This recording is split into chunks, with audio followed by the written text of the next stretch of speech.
Chapter 3, Return to the Summit. The war was over at last. It was October 1945 when we set out for Colorado.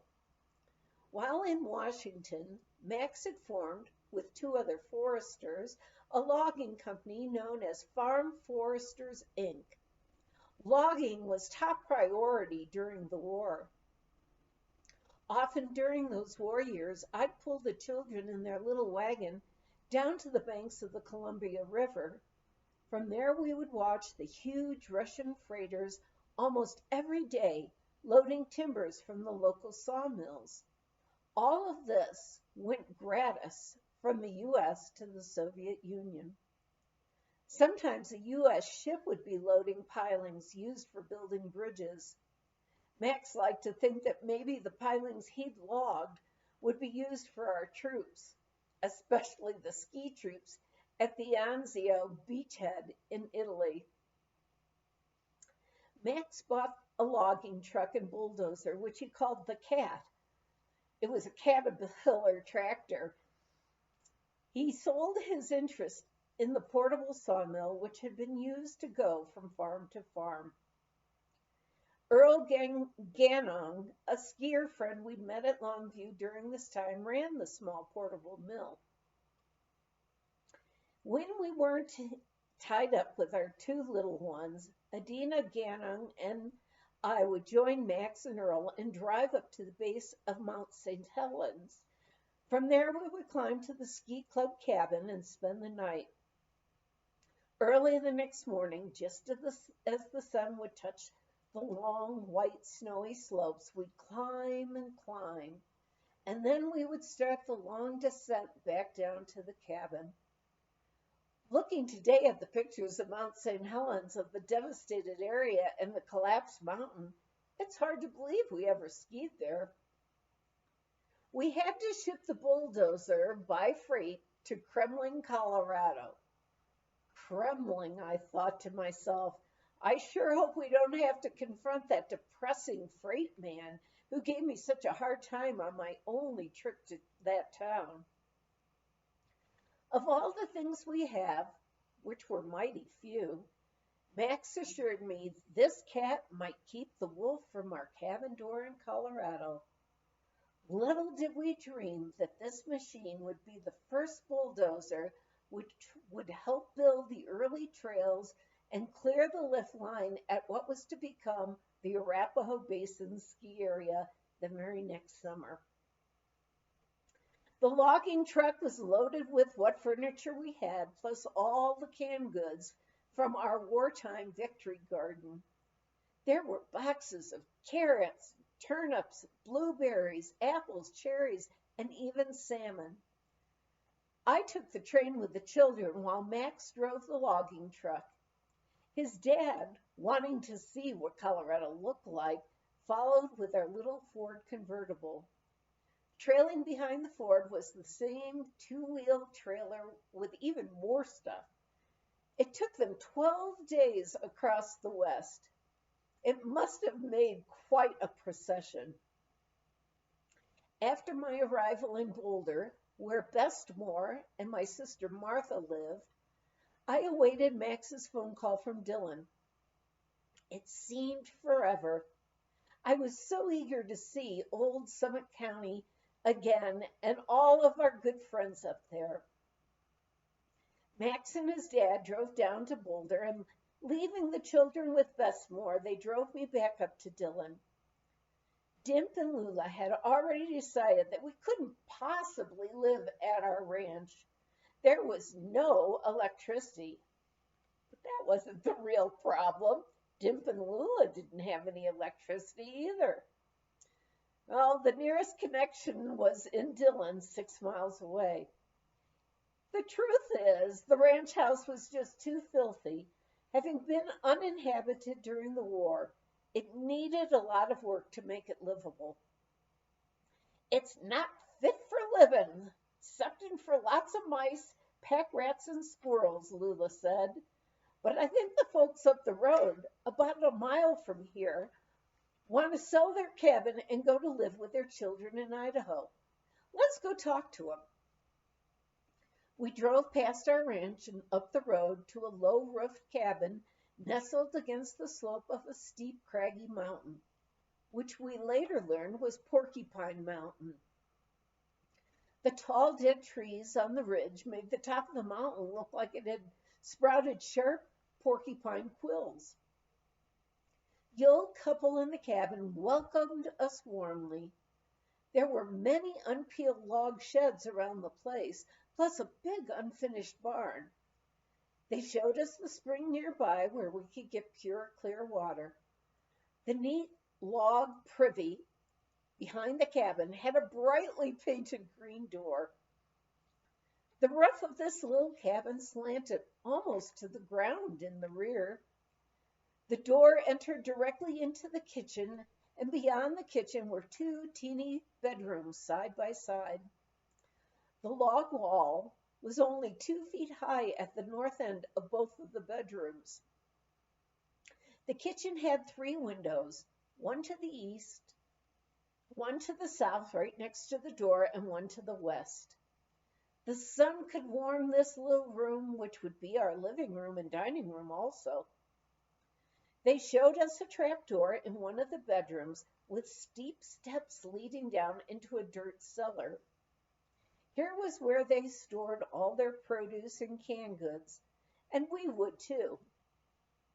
You see, Lula explained to me, if you go to Denver for a few days, everything will freeze if you leave it in the cabin. You got to store all the stuff you don't want freezing in the cellar. We call them root cellars here, and everybody's got one.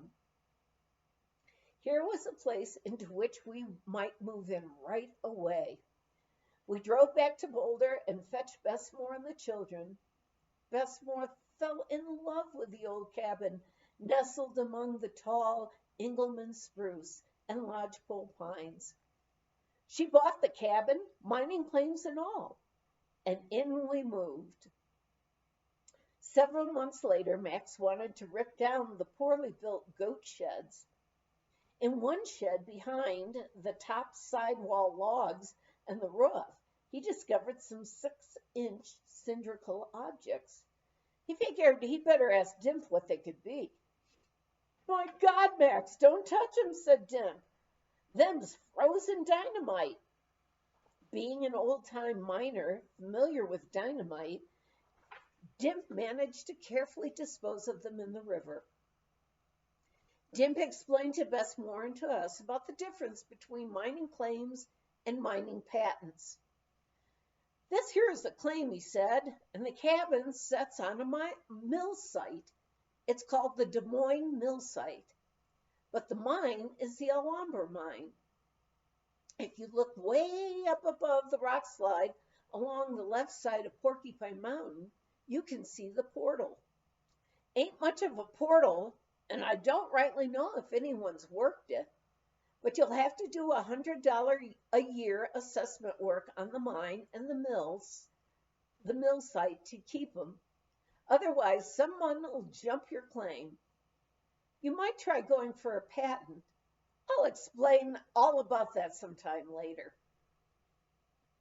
Evidently, the old couple who sold the place to Bessmore weren't interested in mining.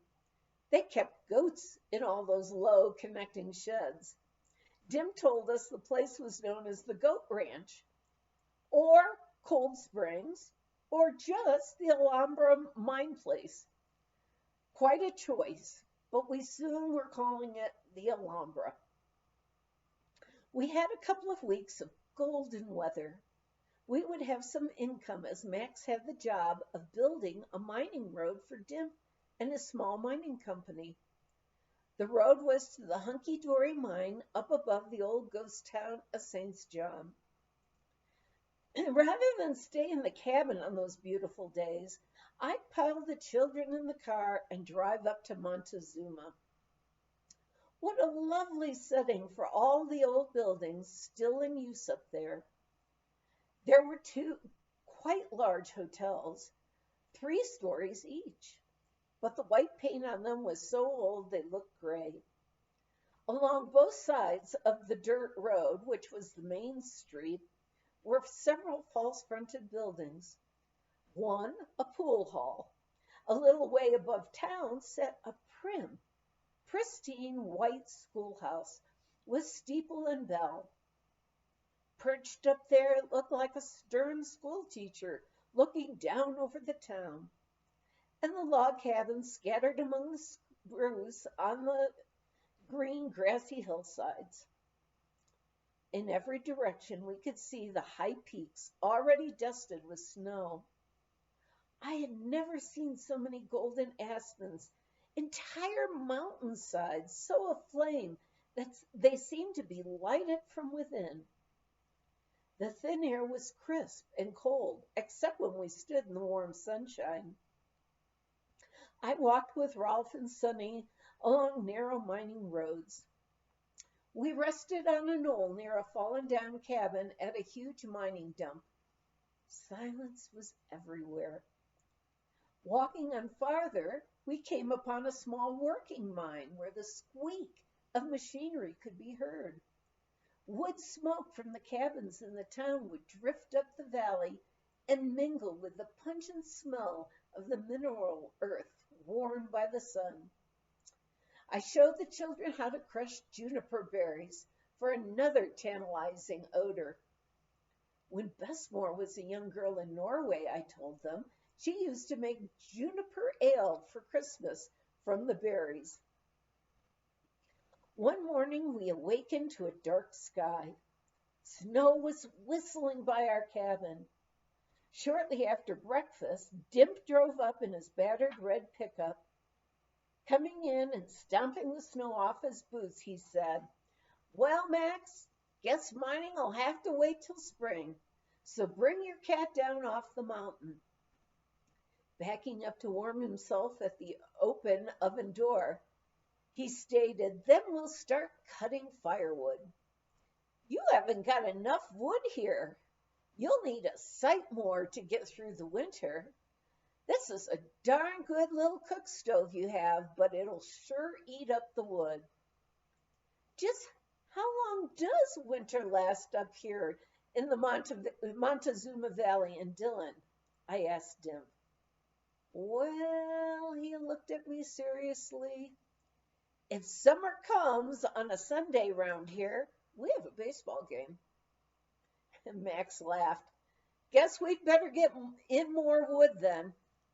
I looked at my shiny black Home Comfort cook stove standing in the corner of the kitchen. Home Comfort was on the upper two warming oven doors, and again in raised letters of the cast iron on the small front door, where I'd shove in the aspen logs. Well named little stove, I decided.